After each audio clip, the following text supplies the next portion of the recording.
السلام علیکم ورحمۃ اللہ وبرکاتہ۔ الحمد للہ رب العالمین والصلاة والسلام علی رسولہ الامین وعلی آلہ وصحبہ اجمعین، اما بعد، اعوذ باللہ من الشیطان الرجیم، بسم اللہ الرحمن الرحیم۔ والسابقون الأولون من المهاجرين والأنصار والذين اتبعوهم بإحسان رضي الله عنهم ورضوا عنه وأعد لهم جنات تجري من تحتها الأنهار خالدين فيها أبدا وذلك الفوز العظيم۔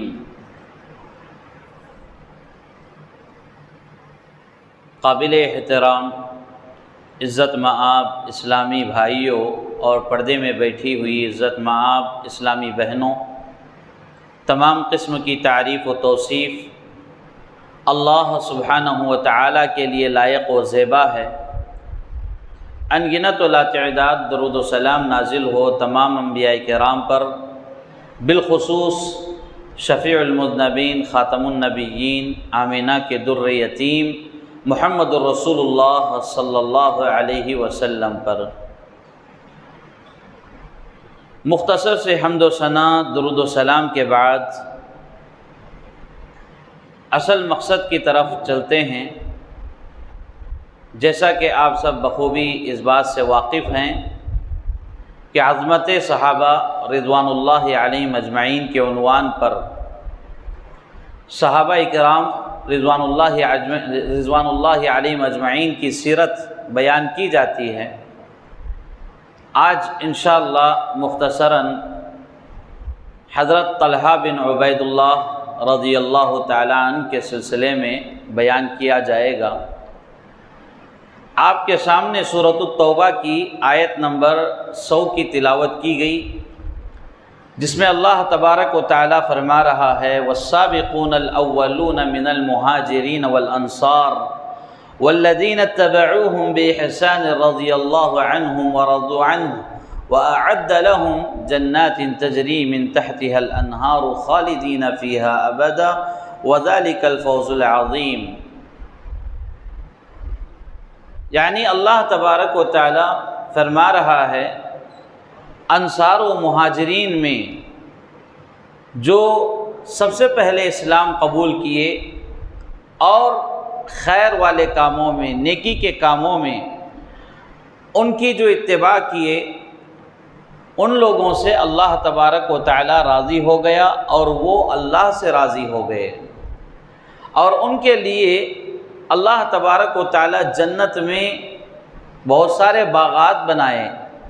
اور ایسی جنت بنائی جس میں بہت سارے باغات ہیں اور جس میں نہریں بہتی ہیں،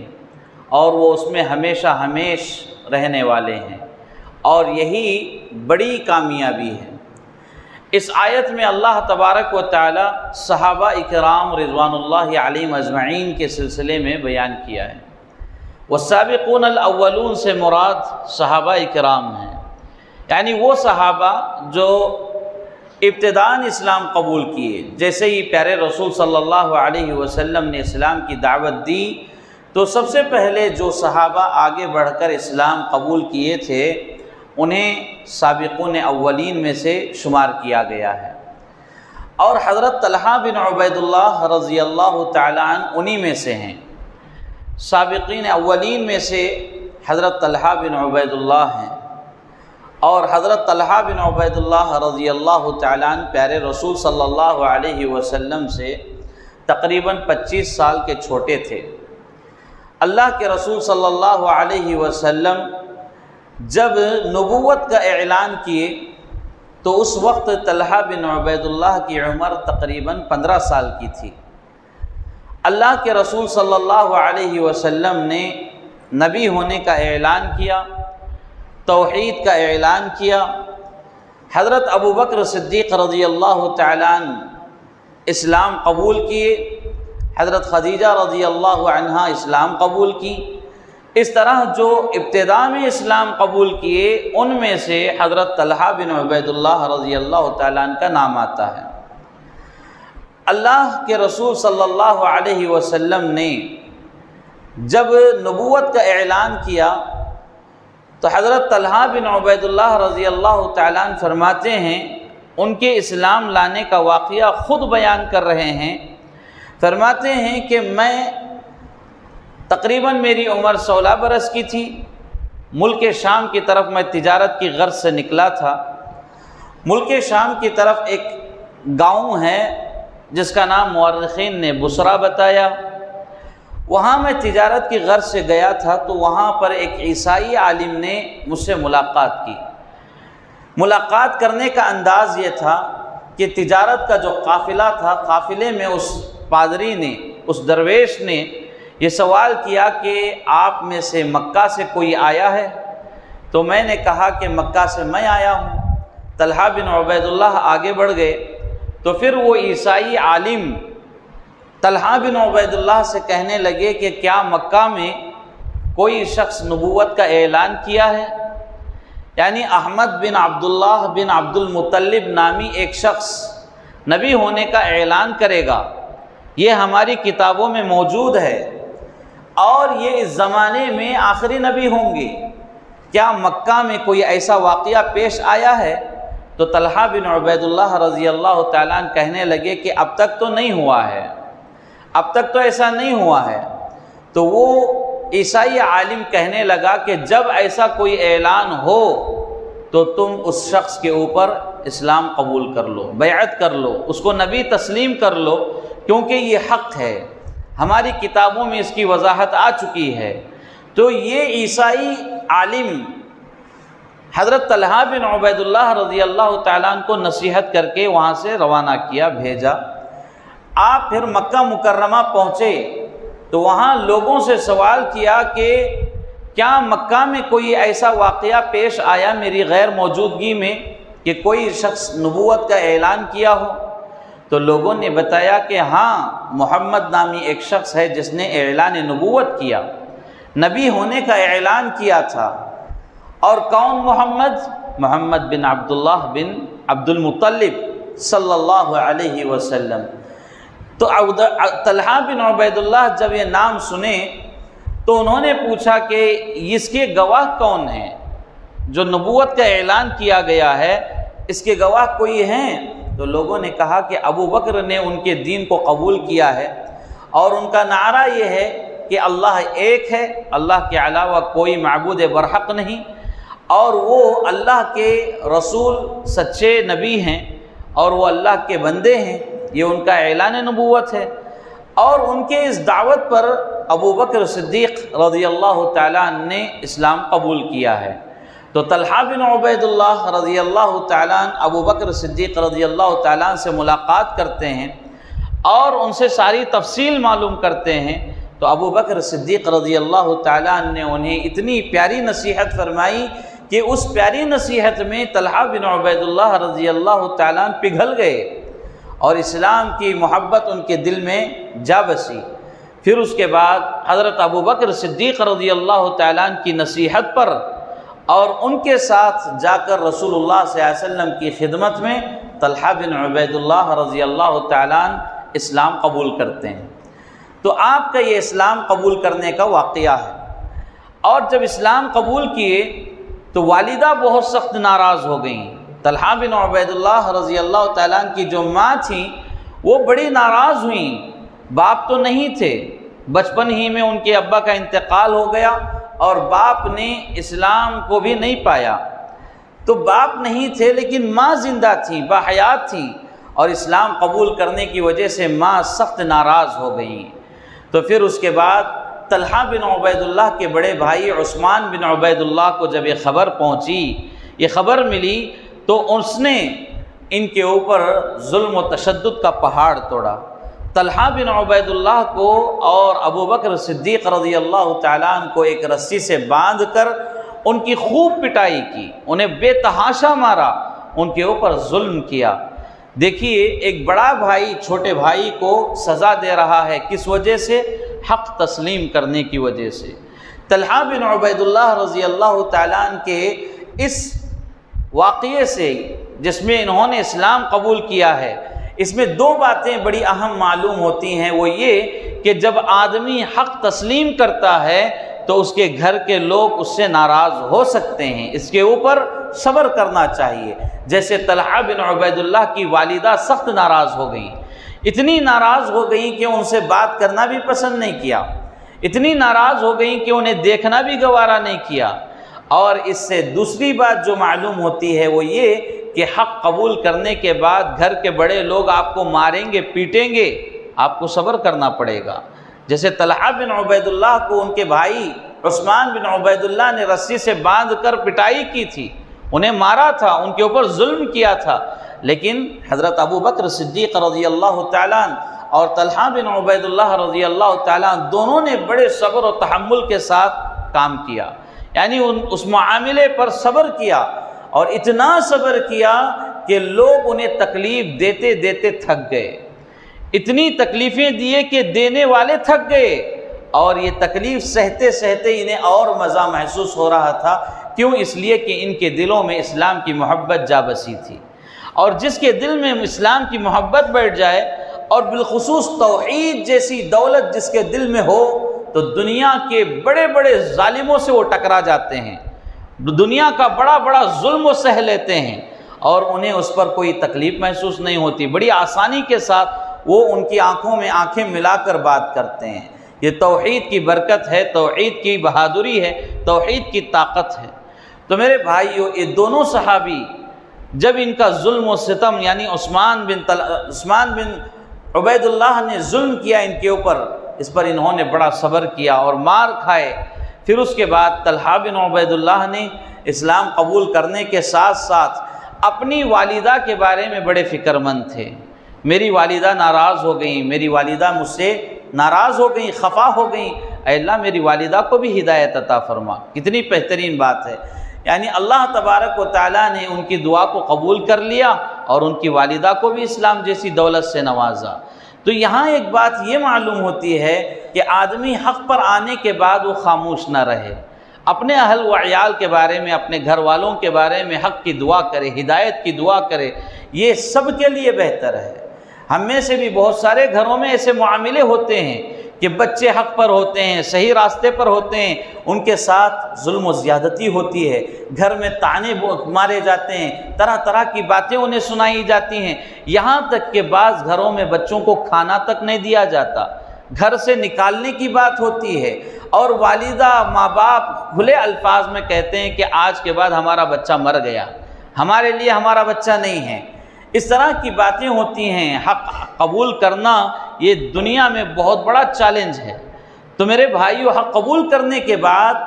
تسلیم کرنے کے بعد اس پر ثابت قدم رہنا چاہیے، اس پر ڈٹے رہنا چاہیے، جیسا کہ طلحہ بن عبید اللہ رضی اللہ تعالیٰ عنہ ثابت قدم تھے اور اپنی ماں کے بارے میں فکر مند تھے، دعا کرتے تھے۔ اللہ تبارک و تعالیٰ نے آپ کی دعا قبول کر لی اور ماں کو بھی اسلام جیسی دولت سے مالا مال کیا، اور ماں نے بہت بڑی عمر پائی، اور یہاں تک کہ ماں کو یہ شرف حاصل ہوا کہ وہ صحابیات میں ان کا نام ذکر کریں۔ رسول اللہ صلی اللہ علیہ وسلم کی جو صحابیات تھیں، یعنی ایسی خواتین جو حالت ایمان میں، حالت اسلام میں پیارے رسول صلی اللہ علیہ وسلم کو دیکھا ہو، پیارے رسول صلی اللہ علیہ وسلم کا زمانہ پایا ہو، تو ان میں سے آپ کی والدہ بھی ہیں، اور بڑی حیات پائی، لمبی عمر پائی۔ حضرت عثمان رضی اللہ تعالیٰ عنہ کے دور خلافت میں آپ کی والدہ کا انتقال ہوتا ہے۔ تو بہرکیف طلحہ بن عبید اللہ رضی اللہ تعالیٰ عنہ بڑے صبر والے تھے، اور استقامت کو انہوں نے برقرار رکھا، مضبوطی کے ساتھ استقامت پر، دین پر استقامت کے ساتھ ڈٹے رہے۔ تو اس طرح ہم سب کو بھی حق پر ڈٹے رہنا چاہیے۔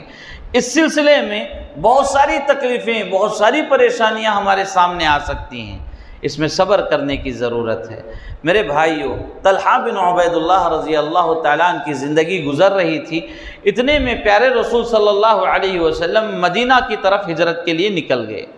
جب اس وقت حضرت طلحہ بن عبید اللہ شام کے لیے گئے تھے، شام کی طرف تجارت کے لیے گئے تھے، وہاں موجود تھے، تجارت سے جب واپس آ رہے تھے، راستے میں حضرت ابوبکر صدیق اور اسی طرح پیارے رسول صلی اللہ علیہ وسلم سے ملاقات ہو گئی، اور پوچھنے پر بتایا گیا کہ ہجرت کا ارادہ ہے اور مدینہ منورہ کی طرف ہجرت کی جا رہی ہے۔ پھر اس کے بعد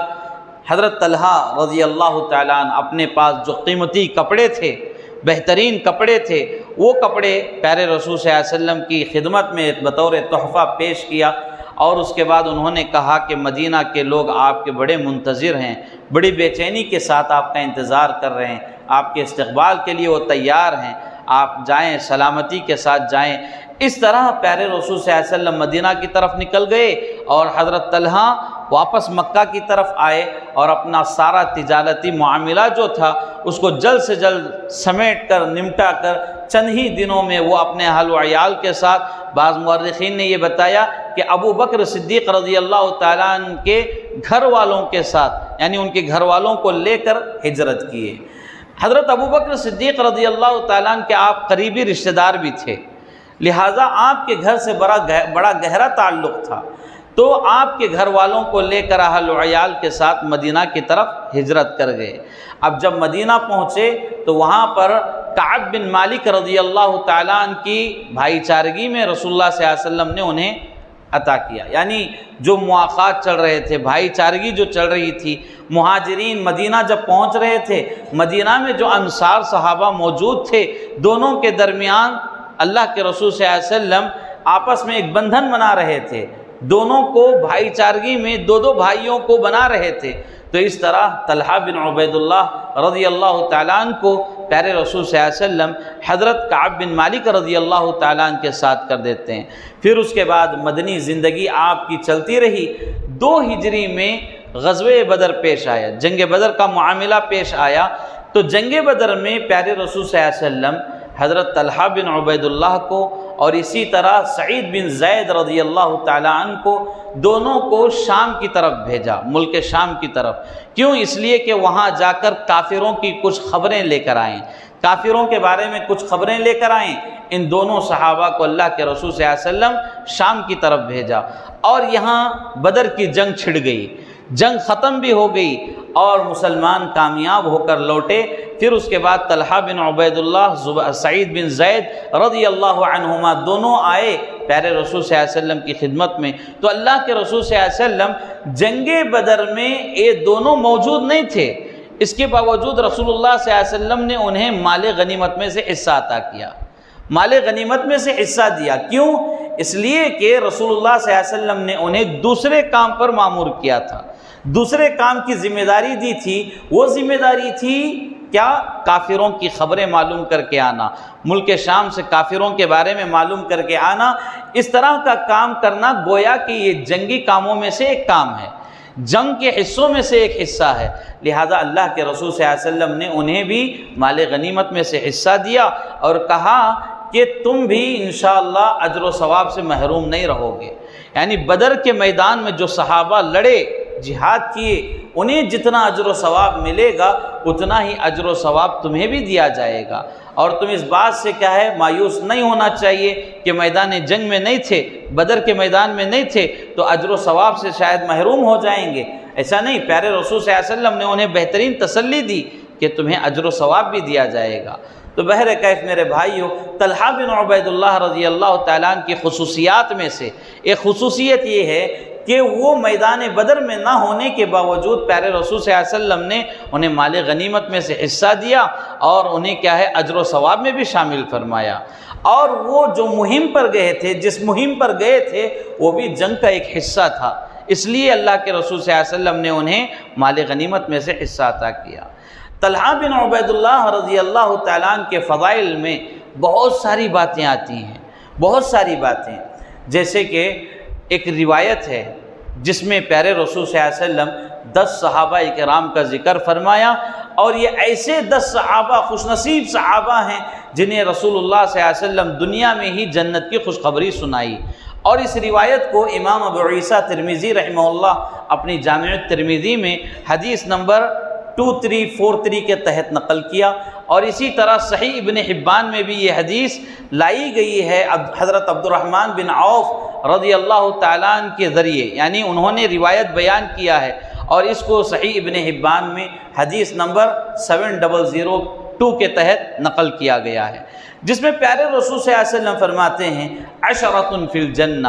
10 ایسے لوگ ہیں جو جنتی ہیں، ابو بکر فی الجنہ وعمر فی الجنہ وعثمان فی الجنہ وعلی فی الجنہ والزبیر فی الجنہ وطلحہ فی الجنہ وسعد فی الجنہ وسعید فی الجنہ وابو عبیدہ فی الجنہ وابن عوف فی الجنہ۔ اس طرح پیارے رسول صلی اللہ علیہ وسلم نے 10 صحابہ کے نام ذکر کرتے ہوئے فرمایا کہ ابو بکر جنتی ہیں، عمر جنتی ہیں، عثمان جنتی ہیں، علی جنتی ہیں، زبیر جنتی ہیں، طلحہ بن عبید اللہ جنتی ہیں، سعد جنتی ہیں، سعید جنتی ہیں، اور اسی طرح ابو عبیدہ بن جراح جس کو امت کا امین بنایا گیا، امت کا امین کا خطاب دیا گیا، وہ ابو عبیدہ بھی جنتی ہیں۔ اور عبد الرحمن بن عوف جو خود صحابی یہ روایت بیان کر رہے ہیں، اس راوی کے بارے میں اللہ کے رسول صلی اللہ علیہ وسلم نے بیان کیا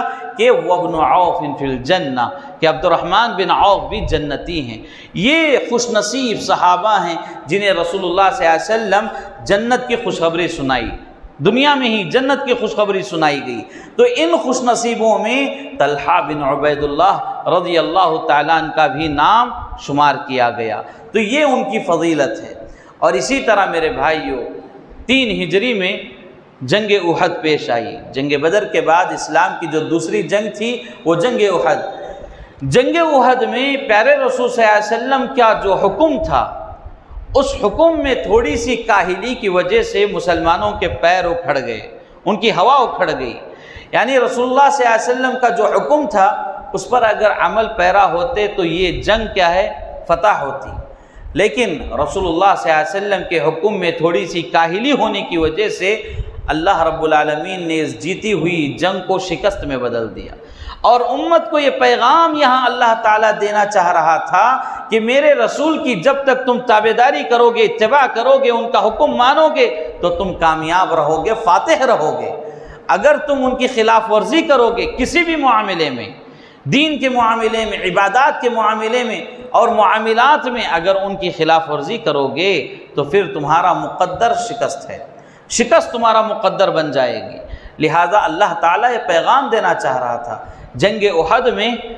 مسلمان کمزور پڑ گئے تھے، پیارے رسول صلی اللہ علیہ وسلم پر حملہ ہو رہا تھا،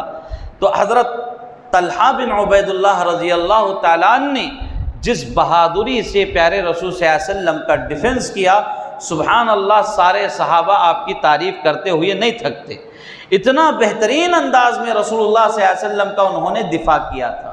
ہر طرف سے ادھر سے تیر آ رہے ہیں، ادھر سے نیزے برسائے جا رہے ہیں، پتھر برسائے جا رہے ہیں۔ حضرت طلحہ بن عبید اللہ رضی اللہ تعالیٰ عنہ چاروں طرف سے رسول اللہ صلی اللہ علیہ وسلم کو پہرا دے رہے ہیں۔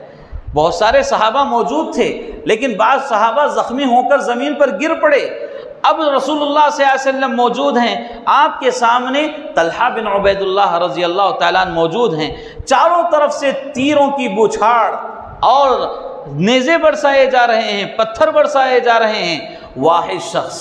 امت کا واحد شخص طلحہ بن عبید اللہ رضی اللہ تعالیٰ عنہ چاروں طرف سے اس حملے کو روک رہے ہیں، اور آپ کو تیر لگ رہے ہیں، خنجر لگے جا رہے ہیں، اور آپ پر نیزے برسائے جا رہے ہیں، پتھر لگ رہے ہیں۔ اس طرح اللہ کے رسول صلی اللہ علیہ وسلم کو انہوں نے بچا لیا، اور اللہ کے رسول صلی اللہ علیہ وسلم کو اپنے پیٹھ پر سوار کر کے پہاڑ کی ایک چوٹی پر صحیح سلامت پہنچاتے ہیں، صحیح سلامت وہاں تک پہنچایا۔ پھر اس کے بعد جب جنگ ختم ہوئی، کافر وہاں سے نکل گئے، حضرت ابو بکر صدیق رضی اللہ تعالیٰ عنہ قریب آ کر حضرت ابو بکر صدیق رضی اللہ تعالیٰ عنہ خود اپنے زبان سے فرماتے ہیں، جس کو مورخین نے آپ کے اس جملے کو نقل کیا ہے، بتایا ہے کہ حضرت ابو بکر صدیق رضی اللہ تعالیٰ عنہ فرماتے ہیں، میں نے احد کے میدان میں جب کافر وہاں سے چلے گئے تو طلحہ کے جسم پر زخموں کی گنتی کی، طلحہ کے جسم پر جو تیر لگے تھے، جو نیزے کے زخم آئے تھے، جو پتھر لگے تھے، میں نے ان کے زخموں کی گنتی کی، ان کے زخموں کو گنا تو 70 کے قریب انہیں زخم لگے تھے، 70 کے قریب انہیں زخم لگے تھے۔ سبحان اللہ، حضرت طلحہ بن عبید اللہ کو اتنا بھی ہوش نہیں ہے کہ ان کو زخمی کیا جا رہا ہے، تیر برسائے جا رہے ہیں، انہیں بس یہ فکر ہے کہ میرے حبیب کو کوئی چوٹ نہ پہنچے، میرے رسول کو کوئی تکلیف نہ پہنچے، میرے رسول سلامت رہیں۔ یہ محبت ہے رسول اللہ صلی اللہ علیہ وسلم سے صحابہ کرام کی محبت۔ اور طلحہ بن عبید اللہ اپنی جان کی بازی کھیل کر آپ کا ڈیفنس کرتے ہیں، آپ کو بچاتے ہیں، آپ کی حفاظت کرتے ہیں۔ 70 سے زائد زخم ان کے جسم پر تھے۔ اور میرے بھائیوں، مورخین نے یہ بھی بتایا ہے کہ احد کے میدان میں طلحہ بن عبید اللہ رضی اللہ تعالیٰ ڈیفنس کرنے کی وجہ سے ان کا ایک ہاتھ شل ہو گیا تھا، یعنی ہاتھ ان کا زندگی بھر کے لیے شل ہو گیا تھا۔ بعض مورخین نے یہ بتایا کہ ہاتھ کی 2 انگلیاں زندگی بھر کے لیے بیکار ہو گئی تھی، لیکن طلحہ بن عبید اللہ رضی اللہ تعالیٰ جس بہادری کے ساتھ رسول اللہ صلی اللہ علیہ وسلم کی حفاظت فرمائی، اللہ کے رسول صلی اللہ علیہ وسلم ان کی شجاعت و بہادری کو دیکھ کر، بالخصوص ان کی جذبہ محبت کو دیکھ کر، رسول کائنات صلی اللہ علیہ وسلم کی زبان سے یہ الفاظ نکل گئے کہ آج یعنی احد کے دن طلحہ نے اپنے اوپر جنت کو واجب کر لی۔ اللہ اکبر! احد کے دن طلحہ نے اپنے اوپر جنت کو واجب کر لی۔ اتنی بہترین بہادری شجاعت کے ساتھ حضرت طلحہ بن عبید اللہ نے پیارے رسول صلی اللہ علیہ وسلم کی حفاظت فرمائی تھی۔ تو میرے بھائیوں، حضرت عمر رضی اللہ تعالیٰ اپنی زندگی میں طلحہ بن عبید اللہ کو جب کبھی دیکھتے، انہیں بلانا چاہتے تو کیا کہہ کر بلاتے؟ کہتے کہ اے بہادر شخص، یعنی احد کا میدان جو جیتا، یعنی رسول اللہ صلی اللہ علیہ وسلم کو جس نے محفوظ یعنی پہرا دیا، وہ طلحہ بن عبید اللہ ہے۔ حضرت عمر رضی اللہ تعالیٰ عنہ نے کہتے اے صاحب احد، یعنی احد کے میدان کے صاحب یعنی بہادر، اس طرح انہیں خطاب کرتے، مخاطب کرتے۔ اور حضرت ابوبکر صدیق رضی اللہ تعالیٰ عنہ کہتے ہیں کہ حقیقت میں احد کا جو دن تھا وہ طلحہ کا دن تھا، یعنی طلحہ نے اس میں بڑی بہترین کامیابی حاصل کی پیارے رسول صلی اللہ علیہ وسلم کی حفاظت کرتے ہوئے۔ تو میرے بھائیو، طلحہ بن عبید اللہ رضی اللہ تعالیٰ عنہ کی یہ بھی فضیلت ہے کہ اللہ کے رسول صلی اللہ علیہ وسلم نے انہیں ڈائریکٹ بتایا کہ آج کے دن تمہارے اوپر جنت واجب ہو گئی۔ تو میدان احد میں اللہ کے رسول صلی اللہ علیہ وسلم نے انہیں یہ خوشخبری سنائی۔ طلحہ بن عبید اللہ رضی اللہ تعالیٰ عنہ کے فضائل و مناقب بہت زیادہ ہیں۔ اللہ کے رسول صلی اللہ علیہ وسلم کی خدمت میں لگے رہتے، آپ کی خدمت کرتے رہتے۔ اور میرے بھائیوں، اللہ کے رسول صلی اللہ علیہ وسلم سے آپ کی ایک دلی محبت تھی، اتنی محبت تھی کہ آپ اس کا ذکر نہیں کر سکتے ہیں۔ اتنی محبت طلحہ بن عبید اللہ رسول اللہ صلی اللہ علیہ وسلم سے کیا کرتے تھے۔ پھر اس کے بعد جنگ حنین میں بھی آپ ساتھ رہے۔ پھر اس کے بعد اللہ کے رسول صلی اللہ علیہ وسلم جب حجۃ الوداع کے لیے نکلے، 1 لاکھ مسلمانوں کے قریب رسول اللہ صلی اللہ علیہ وسلم کے ساتھ تعداد تھی، ان میں سے طلحہ بن عبید اللہ رضی اللہ تعالیٰ عنہ بھی تھے۔ اور اس سفر میں سارے لوگوں میں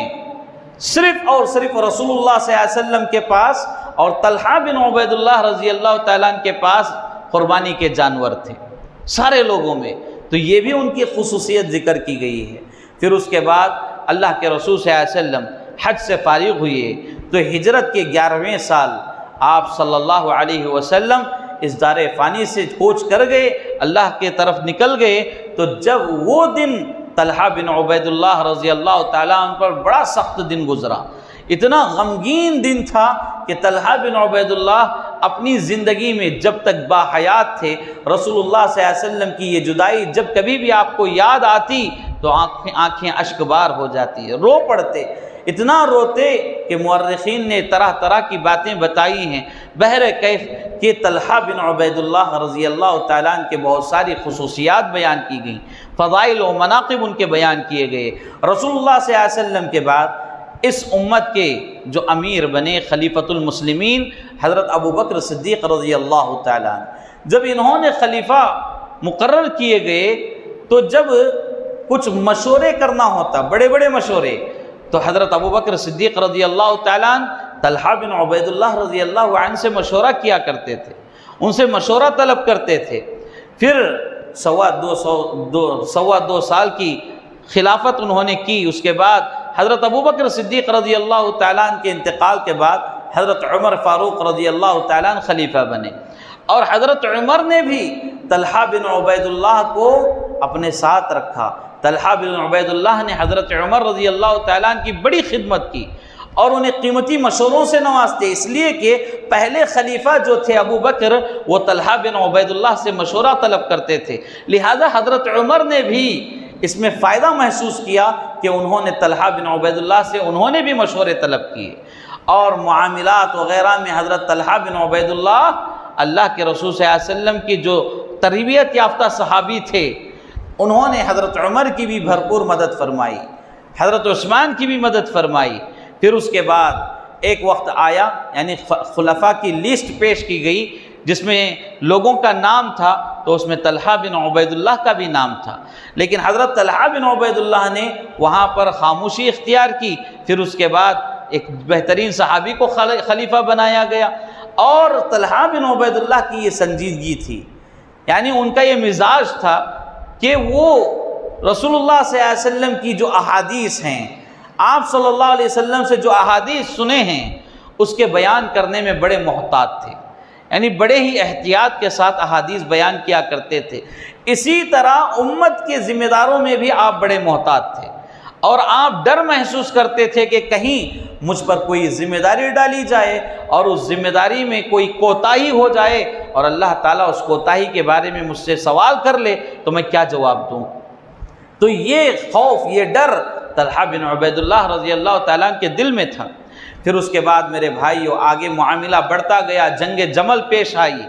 جنگ جمل میں ہوا یہ کہ حضرت علی رضی اللہ تعالیٰ عنہ خلیفہ بنے، تو خلیفہ جب بننے کے بعد طلحہ بن عبید اللہ اور اسی طرح حضرت زبیر رضی اللہ تعالیٰ عنہ انہوں نے حضرت علی رضی اللہ تعالیٰ عنہ کے ہاتھ پر بیعت بھی کر لی۔ پھر اس کے بعد انہوں نے بعض صحابہ کے ساتھ جا کر حضرت علی رضی اللہ تعالیٰ عنہ کے سامنے یہ بات پیش کی کہ حضرت عثمان رضی اللہ تعالیٰ عنہ کو قتل کیا گیا، شہید کیا گیا، تو ہماری یہ فرمائش ہے کہ تم ان قاتلوں کو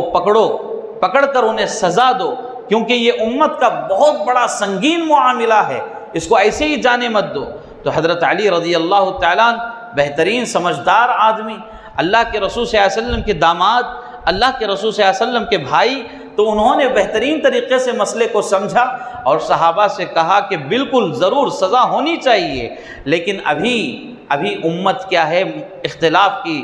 یعنی شکار ہو چکی ہے، منتشر ہو چکی ہے، لہذا حضرت عثمان کے گھر پر جن لوگوں نے حملہ کیا تھا ان کی تعداد بہت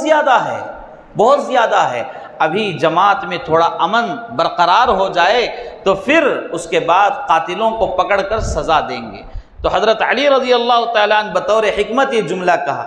تو پھر حضرت طلحہ بن عبید اللہ رضی اللہ تعالیٰ عنہ اور دیگر صحابہ وہاں سے بات چیت ہونے کے بعد نکل کر آگے۔ طلحہ بن عبید اللہ اور زبیر رضی اللہ تعالیٰ عنہما دونوں نے مکے کی طرف سفر کیا۔ مکہ میں حضرت عائشہ رضی اللہ عنہا موجود تھیں، حج کے لیے وہاں گئی ہوئی تھیں، حج کے غرض سے حضرت عائشہ رضی اللہ عنہا وہاں تھیں۔ دونوں جا کر حضرت عائشہ رضی اللہ عنہا کو سارا واقعہ بیان کیا، ساری تفصیل حضرت عثمان رضی اللہ تعالیٰ عنہ کی شہادت کا، پھر اس کے بعد حضرت علی رضی اللہ تعالیٰ عنہ کے خلیفہ ہونے کا ساری تفصیل ان کے سامنے بیان کی گئی، اور اس کے بعد حضرت عثمان رضی اللہ تعالیٰ عنہ کی شہادت کا جو بدلہ، جو انتقام لینا تھا، اس کے لیے اماں عائشہ صدیقہ رضی اللہ عنہا آگے بڑھی، اور اس کے بعد صحابہ کے درمیان دو جماعتیں ہو گئیں، اور یہ دو جماعتیں لڑنا نہیں چاہتی تھیں۔ یہاں امت میں بھی ایک اختلاف بہت سخت پایا جاتا ہے، اور اس اختلاف میں ہمارے نوجوان پیش رہتے ہیں، اور اس میں دونوں میں سے کسی ایک کی طرف فیصلہ کرنے کی کوشش کرتے رہتے ہیں، جبکہ یہ کوشش میں ناکام بھی ہوتے ہیں۔ لیکن میرے بھائیو یہاں غلطی دونوں کی طرف سے غلط فہمی یہ ہوئی تھی، سمجھنے کے اعتبار سے تھوڑی غلط فہمی، لیکن حضرت علی رضی اللہ تعالیٰ عنہ اور اسی طرح اماں عائشہ صدیقہ رضی اللہ عنہا دونوں نے مسئلے کو بڑے بہترین انداز میں سلجھا دیا تھا، جنگ پیش آنے والی نہیں تھی، لیکن حضرت علی رضی اللہ تعالیٰ عنہ کی جماعت میں بعض ایسے باغی موجود تھے جو یہ چاہتے تھے کہ اسلام میں امن قائم نہ ہو، اسلام میں امن قائم نہ ہو، بلکہ اسلام میں شر ہو،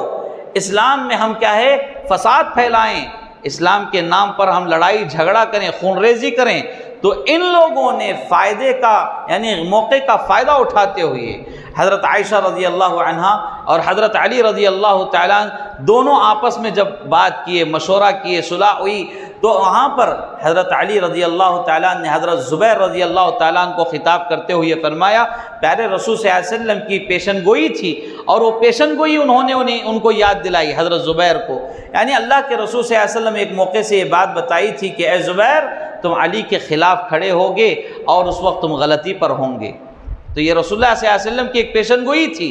تو حضرت علی رضی اللہ تعالیٰ نے پیارے رسول صلی اللہ علیہ وسلم کا یہ جملہ، یہ پیشن گوئی حضرت زبیر رضی اللہ تعالیٰ عنہ کو سمجھائی، تو پھر اس کے بعد حضرت زبیر رضی اللہ تعالیٰ عنہ کو مسئلہ معلوم ہو گیا، آپ وہاں سے بازو ہٹ گئے۔ حضرت طلحہ بن عبید اللہ بھی حضرت زبیر رضی اللہ تعالیٰ عنہ کے پیچھے قدم ہٹنے کی وجہ سے آپ بھی پیچھے ہٹ گئے، تو یہاں پوری طرح صلح ہو رہی تھی، پوری طرح صلح ہو گئی تھی، لیکن حضرت علی رضی اللہ تعالیٰ عنہ کی جماعت میں جو باغی چھپے ہوئے تھے، جو چور تھے، جو اسلام کو فساد کا نام دینا چاہتے تھے، اسلام میں جو امن و سلامتی تھی اس کو برہم کرنے کی کوشش میں تھے، وہ لوگ موقع کا غلط فائدہ اٹھاتے ہوئے حملہ کرنا شروع کر دیے۔ ابھی صلح ہو رہی تھی، صلح خاتمے پر تھی، اختتام پر تھی، لیکن اتنے میں وہ لوگ پیچھے سے حملہ کر دیے۔ اب اس حملے کو روکنے کے لیے ادھر والے بھی حملہ کر دیے، تو اس طرح یہ حملہ اتنا سنگین ہوا کہ بہت سارے صحابہ اس میں شہید کر دیے گئے، ادھر بھی صحابہ ادھر بھی صحابہ۔ لیکن یہاں فتنہ پھیلانے والے کون؟ یہ باغی جو چھپے ہوئے تھے، اور یہی آگے چل کر خوارج بنے، یہی آگے چل کر روافظ بنے، اور آج یہ خوارج، یہ روافظ شیعہ کی شکل میں ہیں، اور یہ لوگ صحابہ پر لعن و طعن کرتے رہتے ہیں، صحابہ کو گالیاں دیتے رہتے ہیں، صحابہ پر سب و شتم کرتے رہتے ہیں، یہی لوگ ہیں۔ اور ان کا شروع سے ہی یہ مشن ہے کہ اسلام میں جو امن و سلامتی ہے اس کو ختم کر دیا جائے، اس کو ختم کر دیا جائے، اور آج بھی اسی فکر کے ساتھ یہ لوگ چل رہے ہیں۔ آج بھی سعودی عرب پر دیکھیے آپ، کتنے نعرے لگاتے ہیں، کتنی آوازیں اٹھاتے ہیں، ان کے لیے کتنے تکفیر والے جملے کہتے ہیں۔ اور سعودی حکومت کے سلسلے میں آپ کیا جانتے ہیں، سعودی حکومت توحید پھیلانے میں کتنی بڑی خدمت کر رہی ہے۔ آج دنیا کے کونے کونے میں اگر توحید پھیل رہی ہے تو اس میں کہیں نہ کہیں سعودی گورنمنٹ کا ہاتھ ہے، سعودی حکومت کا ہاتھ ہے، اور ہمیں تو اس حکومت کے شکر گزار بن کر رہنا چاہیے۔ اس کے علاوہ لوگ کیا ہے، ان کے خلاف باتیں کرتے رہتے ہیں، اس طرح کے معاملے وغیرہ، یعنی ایسے معاملات کو اچھال دیتے ہیں جن کا تعلق عبادات سے ہوتا ہی نہیں ہے، جن کا تعلق توحید سے رہتا ہی نہیں ہے۔ ایسے فروعی مسائل کو اچھال کر سعودی عرب کو بدنام کرنے کی آج بھی کوشش جاری ہے، اور اس میں ہمارے بہت سارے بھائی لگے ہوئے ہیں، کیا شیعہ، کیا روافظ، کیا سنی، کیا بریلوی، کیا تبلیغی، سب سعودی عرب کے پیچھے پڑے ہوئے ہیں۔ جبکہ میرے بھائی ان کی خدمت کو دیکھنا چاہیے، غلطی ہوتی ہے، کس سے نہیں ہوتی ہے، اور وہ غلطی ایسی نہیں کہ تمہارے توحید پر آنچ آئے، توحید سے اس کا تعلق نہیں ہے، عقیدے سے اس کا تعلق نہیں ہے، لیکن میرے بھائیو سمجھنے کی ضرورت ہے۔ بہرکیف یہ ایک الگ موضوع ہے، کہنے کا مقصد یہ ہے کہ جو باغی حضرت علی رضی اللہ تعالیٰ عنہ کے جماعت میں چھپے ہوئے تھے، ان لوگوں نے فساد شروع کیا، حملہ شروع کیا، اس حملے کو روکنے کے لیے یہ لوگ بھی حملہ کیے، اور وہاں پر مسئلہ سنگین ہو گیا، بہت سارے صحابہ شہید ہو گئے۔ لہذا اس جنگ کو جنگ جمل کا نام دیا گیا، اس لیے کہ حضرت عائشہ رضی اللہ عنہا اس جنگ میں اونٹ کے اوپر سوار تھی، اونٹ کو جمل کہا جاتا ہے، اس لیے جنگ جمل اس کو نام دیا گیا۔ بہرکیف یہاں پر حضرت طلحہ بن عبید اللہ رضی اللہ تعالیٰ عنہ جب پیچھے ہو گئے تو انہی کی جماعت میں سے بعض دشمن تھے، ان کے چھپ کر ان کے اوپر وار کیا، حملہ کیا، یعنی تیر برسائے گئے، ایک زہریلا تیر ان کو مارا گیا، اور بعض مورخین نے وہ مارنے والے یعنی قاتل کا نام ذکر کیا ہے، مروان بن الحکم۔ اس نے ایک زہریلا تیر چھوڑا، اور وہ تیر آ کر حضرت طلحہ بن عبید اللہ کے پیر یعنی گھٹنے کے حصے پر لگا، اور اسی تیر کی وجہ سے آپ زخمی ہوئے، اسی زخمی میں آپ شہید ہو گئے۔ طلحہ بن عبید اللہ رضی اللہ تعالیٰ عنہ اسی جنگ میں شہید ہو گئے۔ مورخین نے بتایا ہے کہ اس جنگ میں سب سے پہلے شہید ہونے والے شخص حضرت طلحہ بن عبید اللہ رضی اللہ تعالیٰ عنہ ہیں۔ آپ کیا ہے 36 ہجری میں آپ کی شہادت ہوئی، 36 ہجری میں 36 ہجری میں آپ کی شہادت ہوئی، لیکن آپ جب تک تھے اللہ کے رسول صلی اللہ علیہ وسلم کے بڑے بہترین خادم تھے، اسلام کے بڑے بہترین خادم تھے۔ رسول اللہ صلی اللہ علیہ وسلم کی تعلیمات کو اتنی امانت داری کے ساتھ پہنچاتے، اتنی احتیاط کے ساتھ پہنچاتے، وہ ہمیشہ ڈر محسوس کرتے تھے کہ فلاں حدیث رسول اللہ صلی اللہ علیہ وسلم کی میں پیش کر رہا ہوں، اس میں کہیں غلطی نہ ہو جائے۔ حرف حرف پر وہ خیال کرتے، ایک ایک حرف پر، ایک ایک لفظ پر وہ ڈر محسوس کرتے ہوئے حدیث بیان کرتے۔ اتنا محتاط ہونے کی وجہ سے حدیث کے تعداد میں ان کی کچھ کم حدیثیں ملتی ہیں، تقریباً 38 حدیثیں ان سے مروی ہیں، جس میں سے 2 حدیثیں امام بخاری رحمہ اللہ اپنی صحیح بخاری میں نقل کیے ہیں، اور 3 حدیثیں امام مسلم رحمہ اللہ اپنی صحیح مسلم میں نقل کیے ہیں۔ باقی حدیثیں حدیث کی دیگر کتابوں میں موجود ہیں۔ بہرکیف یہ ایک امت کے بہترین امانت دار شخص تھے حضرت طلحہ بن عبید اللہ رضی اللہ تعالیٰ عنہ، اور ان کی شہادت کے بعد بھی صحابہ کرام رضوان اللہ علیہم اجمعین انہیں یاد کیا کرتے تھے، ان کی شجاعت و بہادری کے چرچے ہوا کرتے تھے۔ بالخصوص جنگ احد کے سلسلے میں حضرت طلحہ بن عبید اللہ کو بہت زیادہ لوگ یاد کرتے تھے۔ بہرکیف میرے بھائیو، حضرت طلحہ بن عبید اللہ رضی اللہ تعالیٰ عنہ کے فضائل و مناقب بہت زیادہ ہیں، لیکن یہاں سمجھنے کی بات یہ ہے، صحابہ کرام کی جو زندگیاں بیان کی جاتی ہیں، اس کا ایک بنیادی بہترین اور اصل مقصد یہ ہے کہ ان کی زندگی کے مطابق ہم اپنی زندگی بنانے کی کوشش کریں۔ جب صحابہ کی زندگی آدمی سنتا ہے اور اس پر غور و فکر کرتا ہے تو اس کے ایمان میں اضافہ ہوتا ہے، اس کے تقوی میں اضافہ ہوتا ہے، اس کے اعمال میں اضافہ ہوتا ہے۔ وہ کوشش کرتا ہے کہ طلحہ بن عبید اللہ جیسے اور جو صحابہ ہیں جن کی زندگیاں ہم سن رہے ہیں، پڑھ رہے ہیں، جن کے بارے میں جاننے کی کوشش کر رہے ہیں، گویا کہ ہم بھی اسی طرح ہوں، یہ کوشش کرنا چاہیے۔ تو میرے بھائیو، طلحہ بن عبید اللہ رضی اللہ تعالیٰ عنہ کی زندگی سے ہمیں بہت سارے سبق ملتے ہیں، بالخصوص جب حق تسلیم کی جائیں تو کیا تکلیفیں آتی ہیں، اور ان تکلیفوں میں کس طرح ہمیں صبر و تحمل کے ساتھ کام لینے کی ضرورت ہے، اور دین پر کیسے ثابت قدم رہنا چاہیے، کیسے استقامت کو لازم پکڑنا چاہیے، اور بالخصوص اپنے اہل و عیال کے بارے میں دعائیں کرنا چاہیے کہ اللہ تعالیٰ انہیں بھی ہدایت عطا فرمائے۔ آج ہمارے گھروں میں ہمارے بزرگ والدین یا پھر نانا نانی، دادا دادی جو بزرگ لوگ ہیں، ان کا عقیدہ صحیح نہیں رہتا ہے، لیکن میری اور آپ کی یہ ذمہ داری بنتی ہے کہ سب سے پہلے ہم ان کے حق میں دعا کریں، ہدایت کی دعا کریں، اور دوسری ذمہ داری یہ بنتی ہے کہ ہم حق بات ان تک بڑی محبت کے ساتھ پہنچائیں،